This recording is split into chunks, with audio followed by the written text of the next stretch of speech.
സ്വതന്ത്രന്റെ പിന്തുണയോടെ LDF ഭരിക്കുന്ന ജില്ലാ പഞ്ചായത്താണ് കാസർഗോഡ്. തുടർച്ചയായി 2 തവണ ഭരിക്കുന്ന LDF ഇത്തവണയും വലിയ ആത്മവിശ്വാസത്തിലാണ്. നഷ്ടപ്പെട്ട ഡിവിഷനുകൾ തിരിച്ചുപിടിച്ച് ഇത്തവണ അട്ടിമറി സാധ്യമാണെന്ന് UDF കണക്കുകൂട്ടുന്നു. ഷഫീഖ് നസറുള്ളിയുണ്ട് വിവരങ്ങൾ നൽകാൻ. ഷഫീഖ്, എങ്ങനെയാണ് UDFന്റെ കണക്കുകൂട്ടലുകൾ?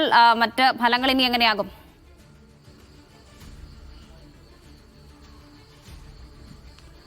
കാസർഗോഡ് ജില്ലാ പഞ്ചായത്തിൽ 17 ഡിവിഷനുകളാണുള്ളത്. ഇതിൽ 8 അംഗങ്ങളുടെ പിന്തുണയാണ് LDFിനുള്ളത്. UDFന് 7 അംഗങ്ങളുടെ പിന്തുണയുണ്ട്. 2 അംഗങ്ങൾ BJPക്ക് ഈ ജില്ലാ പഞ്ചായത്തിലുണ്ട്.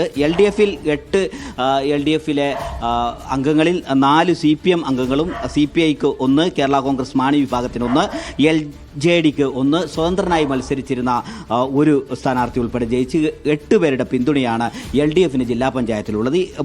മുസ്ലിം ലീഗിന് 4, കോൺഗ്രസിന് 3 ഡിവിഷനുകളുണ്ട്. അങ്ങനെ UDFിന് 7 ഡിവിഷനുകളുണ്ട്. 2 BJPയാണ് ജയിച്ചത്. കഴിഞ്ഞ ജില്ലാ പഞ്ചായത്തിൽ കാസർഗോഡ് ചെമ്മനാട് പഞ്ചായത്തിൽ മുതിർന്ന കോൺഗ്രസ് നേതാവായിരുന്ന പാദൂർ കുഞ്ഞാമു ഹാജിയുടെ മകൻ ഷാനവാസ് പാദൂർ ചെമ്മനാട് ഗ്രാമപഞ്ചായത്തിൽ മത്സരിക്കുന്നതുമായി ബന്ധപ്പെട്ട് കോൺഗ്രസിനകത്ത് ഒരു തർക്കമുണ്ടായി. ചെമ്മനാട് ഗ്രാമപഞ്ചായത്തിൽ മത്സരിക്കാനുള്ള സീറ്റ് വാർഡ് ലഭിക്കാതെ വന്നതോടുകൂടിയാണ് പിന്നീട് LDFുമായി സംസാരിച്ച് മുസ്ലിം ലീഗിന്റെ കൈവശമുണ്ടായിരുന്ന ചെങ്കള പഞ്ചായത്ത് ഡിവിഷനിൽ സ്വതന്ത്ര സ്ഥാനാർത്ഥിയായിട്ട് മത്സരിക്കുന്നത്. സ്വതന്ത്ര സ്ഥാനാർത്ഥിയായി മത്സരിക്കുകയും മുസ്ലിം ലീഗിന്റെ വിജയിക്കുന്ന ചെങ്കള പഞ്ചായത്ത് ഡിവിഷനിൽ അട്ടിമറി വിജയം നേടുകയും ചെയ്തു. അങ്ങനെയാണ് ആ സ്വതന്ത്രന്റെ പിന്തുണ ഉൾപ്പെടെ കാസർഗോഡ് ജില്ലാ പഞ്ചായത്തിൽ LDFന് 8 അംഗങ്ങളുടെ പിന്തുണ ഉണ്ടാവുന്നത്.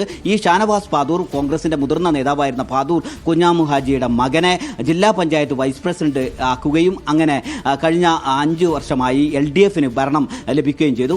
മുസ്ലിം ലീഗിന് സ്വാധീനമുണ്ടായിരുന്ന മേഖലയിലാണ് കോൺഗ്രസ് നേതാവ് പാദൂർ കുഞ്ഞാമു ഹാജിയുടെ മകൻ ഷാനവാസ് പാദൂറിന് ചെമ്മനാട് പഞ്ചായത്തിൽ മത്സരിക്കാനുള്ള വാർഡ് ലഭ്യമാവുന്നതുമായി ബന്ധപ്പെട്ട് വലിയ തർക്കമുണ്ടായതിനെ തുടർന്ന് കോൺഗ്രസിൽ നിന്ന് മാറി LDFുമായി സഹകരിച്ച് ചെങ്കള പഞ്ചായത്ത് ഡിവിഷനിൽ മത്സരിക്കുകയും വിജയിക്കുകയും അട്ടിമറി വിജയം നേടുകയും ചെയ്തു. അങ്ങനെയാണ് UDFിൽ നിന്ന് LDFിലേക്ക് കഴിഞ്ഞ തവണയും LDF ആയിരുന്നെങ്കിൽ LDFിൽ നിന്ന് UDF പിടിച്ചെടുക്കും എന്നൊരു സാഹചര്യം കഴിഞ്ഞ തവണയുണ്ടായിരുന്നു. അത് അട്ടിമറിച്ച് LDFിന് തന്നെ ഒരു തുടർ ഭരണം ജില്ലാ പഞ്ചായത്തിൽ വലിയ ആത്മവിശ്വാസത്തിലാണ് LDF. ഒരു അട്ടിമറി നടക്കുമോ എന്നുള്ളതാണ് UDF നോക്കിക്കാണുന്നത്.